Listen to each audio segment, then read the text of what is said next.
Hello and welcome. Yes, today is episode 4. Well, actually it was yesterday, but so it's time to talk about the world's best assassin, episode 4. I'm not gonna go by the long titles here where it says the world's finest assassin gets reincarnated to another world. No. I'm just gonna say the world's finest assassin. Let's get right. Okay, so here's the thing.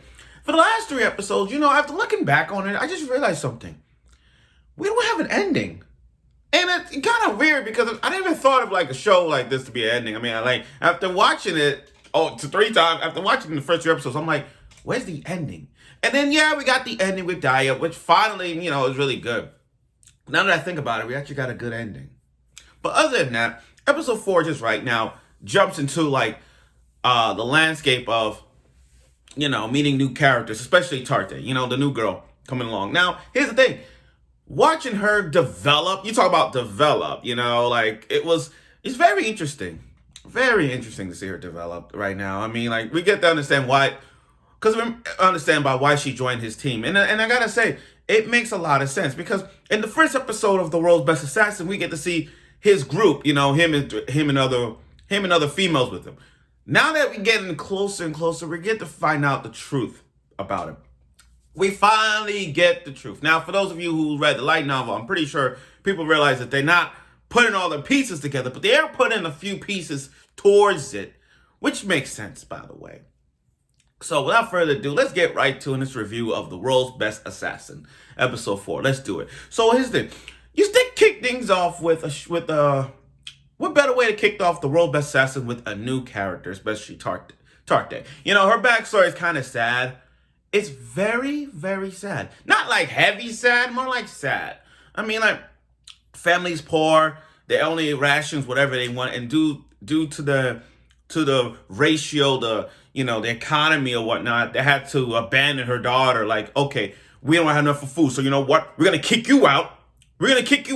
And all the food belongs to us, so you can just squander off. And then she gets surrounded by a pack of wolves. That's how the opening starts off with. And then Lugh, I can't pronounce his name, Lugh, whatever, save her life. Now, what they did in this episode is like they got to the point where he met her. Like, it gets to right there. So let's talk about Lugh for a bit. The mom, I can't hate there's absolutely nothing I could say to hate the mom. I can't hate the mom. I can't hate Lugh's mom. Like, how many of you hate her? I can't hate her. I mean, she is a mom that I don't even want to know to begin. Like, she's the mom that you want to have. Like, not to be rude, but like that. But still, think about it. Long white hair, all girly, like, have a childlike personality. Okay. But still, she is a freaking good MILF. I kid you not. I was like, oh, you cookies, all that stuff. I'm like, she is so freaking hot. That is one MILF I can fuck with. Okay. So Lugh's using his mana magic to test out the people's magic. And I gotta say, in honor of this show, because what it is, an assassin anime, why not we go to that top of that bell tower? And that's what Lugh did. Like, if you have played Assassin's Creed, and it's one of the best video games of all time, like Assassin's Creed. Understand, and the best one is Brotherhood, by the way. I love Brotherhood. Now, anyway, if you remember that scene where he's on top of that bell tower, just scurrying around, looking for people with mana magic. That's right there. I'm like, okay, what's next? Jump, do the leap of faith, and jump into a barrel of hay. Do that. That's what I was hoping he would do. So he goes out hunting. And just like that, like I said, it takes us right to the part where she almost get attacked by wolves. So Lugh go hunting and he sees a girl. And gets surrounded by wolves. He used his magic, go in that battle these gauntlets and start beating the shit out of the wolves. I mean, there was one scene where he got an instant kill from the skull, like, here. There was one scene where he literally just, like, punched the wolf to the ground, and 2 wolves bite him, and he threw him under. I'm like, this man is sick. He's sick. I like that. That's, like, the best fight scene that we've seen so far. Like, literally right now it is. Okay, now, he helped Tarte, he saved Tarte, and now he's like, okay, I'm gonna tell you who I'm from. I'm gonna tell you what's my name, where I'm from, and the fact that, okay, um, on one conditions, you're gonna have to like be part of the family. I'll make you my assistant, all that stuff. He kind of, he said all this stuff just to see where her allegiance lies. Like it's okay to give you information, but if you try to kill me or try to bring someone, I will kill you. So the father's like, okay, you could bring her in, but if she try anything funny, you kill her immediately. So yeah, that's like that. Now let's go back to the goddess. It's been a long time since we see the goddess. It's been a long time. So remember, we got to see a goddess. We got to see the goddess herself revive someone back to life. And then this guy wants to have, this happened 40 years earlier. This guy wants to have like, oh, it's the same task as the assassin. He's like, I want you to kill a hero. And then he's all like, oh, I want to max out my defense, please, please. I'm like, this guy reminds me, it literally, what a reference right there. Not only you part of an Assassin's Creed reference, but you also did a reference with the Maple reference from the girl who maxed out her defense. That the one who maxed out her defense, Maple. She is busted in that show, and I kid you not. I mean, if you put a Maple from that show and you put Naofumi from Rise of the Shield Hero, you put the two together, boy, that is the best defensive duo we'll ever see in the history. In the history, like legit badass duo. But back to what I was saying. So 40 years have passed, and we found out that the guy that goddess sent him to kill the heroes actually became a NEET. So like this he came from a brawler struggler guy, trying to kill the hero, to like becoming a neat fat ass person laying on his freaking bed and just roll over and don't want to do shit. Okay, let's fast forward. Let's go. So Lugh is now 12 years old, and Tarte is freaking hot. I'm sorry. I meant wrong. I mean, Tarte, from a girl who's struggling, outside in the cold, dying, almost getting killed by wolves, to like this gorgeous blonde hair girl right now. Now, the thing is, first looking at her, I wasn't surprised that was her as a kid growing up. I wasn't surprised. Because like you could tell by the eyes and the blonde. I'm like, blonde hair, green eyes. Oh, that's Tarte. You know what I mean? It was like there. But you talking about development? That was development. And then all the time he just, he kept an eye on her and trained her to be the next assassin apprentice. So, as he's, eating, every time when she's around, every time he eats, he wipes his face, he does everything. He keeps an eye on him too, It's very good. It's very good. And I love how the mom keep bringing up like, oh, he's going through this phase, all that stuff. I'm like, this rebellious phase. No, it's not like that. Now, here's where questions come in play. The training. Remember back then when the father told Lugh to take off his clothes and do the katas like this? First kata, second kata, third kata. Those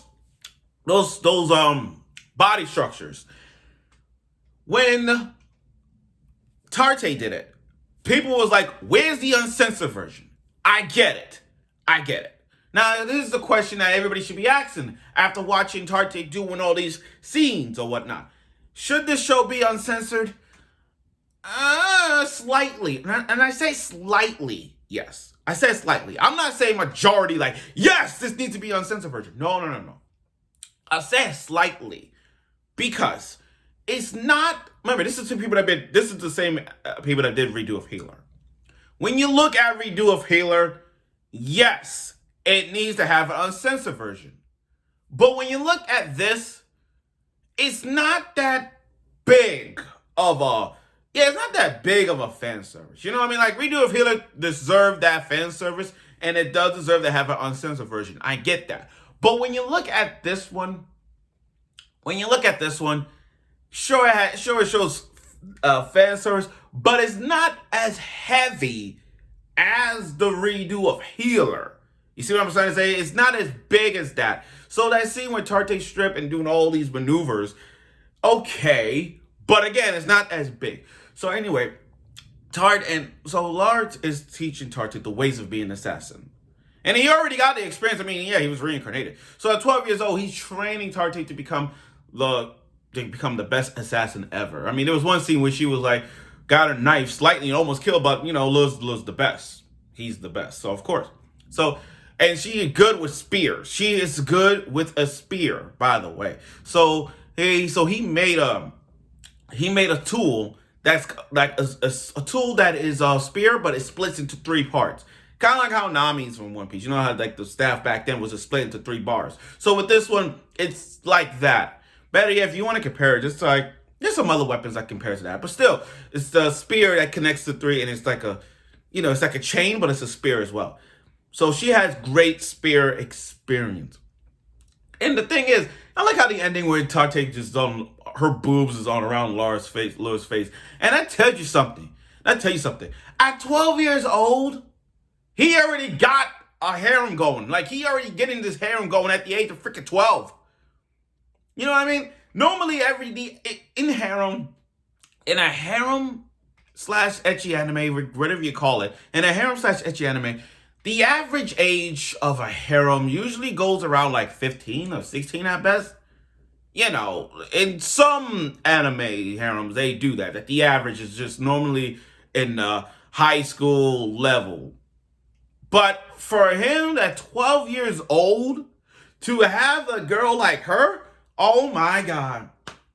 Oh my God. Now when I see more of his harem goes by, the question is going to be this. Which group is better? Kiryu's from Healing Hero? Redo of Healer, his party, or Lugh's party? And that's the question. We have to ask ourselves, who has the most attractive girls? Lugh or Kiryu? Healing Hero or Assassin? Which one of these 2 guys have the best of the best harem in their group? You know what I mean? That's going to be a tough one. That's going to be a tough one. So I get to see that. Now, with Daya, and I like how Daya's ending is, Daya missed Lugh so much that we actually saw more of it. Like, she still has the knife that he made for her. And, we get to see more of Daya in the ending. So it's safe to say we're going to see her back. And we're waiting to see more other girls come into the play because, that's what the opening shows us. So I'm looking forward to that. So overall, episode 4 was really good. We got to see a new character finally made her debut of his party. Instead of Daya, we get to see the return of Goddess, and we get to see the new girl Tarte in the mix.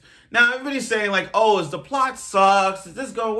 Where's this direction of him killing the hero? It takes time to build. Here's the thing. I find the storyline okay, not like spectacular, but it's a good story. It's a good plot, good storyline. To build up and train to a point where he has to kill the hero himself. So we get to see him building as he develops from time to time. I swear, if the mom dies, I'm gonna lose it. I kid you not, guys. The next time I do a review of the Assassin episode, whatever that mother dies, I'm going to flip the fuck out. I kid you not. Okay, that's all I gotta say. Okay, so again, episode 4 was really good. I look forward for next week's episode of the World Finest Assassin. We get to see more of his group. We get to see more characters come into the play. And every girl's gonna have a saddest backstory, so can't spoil much as their backstory. But if you want to continue on read the light novel is kind of better because the light novel gave us more depth in this one. So you get to see more of it. So thank you for watching my review of the World's Finest Assassin. I look forward for next week's episode of it, and I'm sure you will.